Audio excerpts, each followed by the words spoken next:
ఉన్న బంగారాన్ని విడిపించి ఆ రోజు ఆన్లైన్ రేటుకే మేము కొంటాం. Sharma gold company.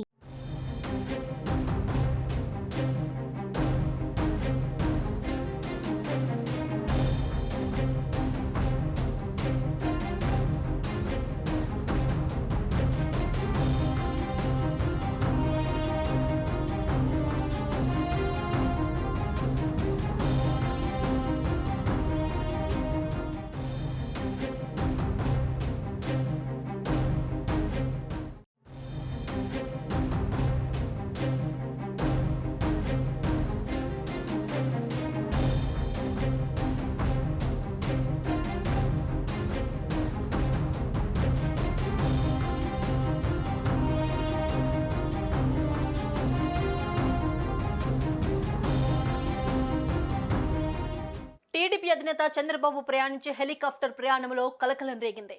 సాంకేతిక అనుమతుల ఇబ్బంది ఏర్పడింది. అరకులో నిర్వహిస్తున్న కదిలిరా సభలో పాల్గొనేందుకు విశాఖ నుంచి చంద్రబాబు బయలుదేరారు. అనుమతులకు సంబంధించిన ఇబ్బందితో హెలికాప్టర్ తిరిగి విశాఖ చేరుకుంది. మళ్లీ అనుమతులు రావడంతో అరకు బయలుదేరింది.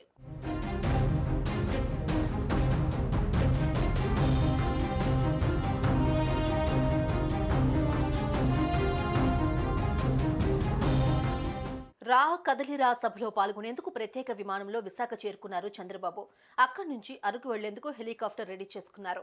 సాధారణంగా వాయు మార్గంలో ప్రయాణించాలంటే సమీపంలోని విమానాశ్రయ ఏటీసీ క్లియరెన్స్ తప్పనిసరి. వారు రూట్ మ్యాప్ ఇస్తారు.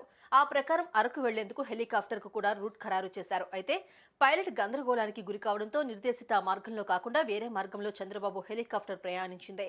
విశాఖపట్నం నుంచి అరకు వెళ్లే మార్గంలో రాంగ్ డైరెక్షన్ లోకి హెలికాప్టర్ వెళ్లింది. ఈ విషయాన్ని ఏటీసీ వెంటనే గుర్తించింది. ఏటీసీ హెచ్చరించడంతో అప్రమత్తమైన పైలట్ సరైన రూట్లో తీసుకెళ్లారు. దీంతో కాసేపు ఉత్కంఠత ఏర్పడింది.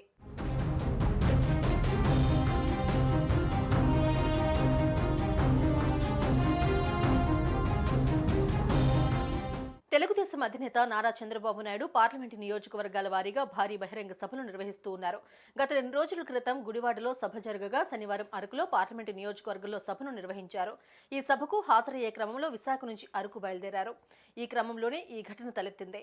అరకుతో పాటు మన్యం మొత్తం నక్సలైట్ల ప్రాబల్యం ఉన్న నియోజకవర్గం కావడం, చంద్రబాబు Z+ సెక్యూరిటీ ఉన్న నేత కావడంతో హెలికాప్టర్ దారి తప్పిందని తెలియడంతో అధికారులు కంగారు పడ్డారు. అయితే కాసేపటికే మళ్లీ సరైన దారిలోకి రావడంతో అందరూ ఊపిరి పీల్చుకున్నారు.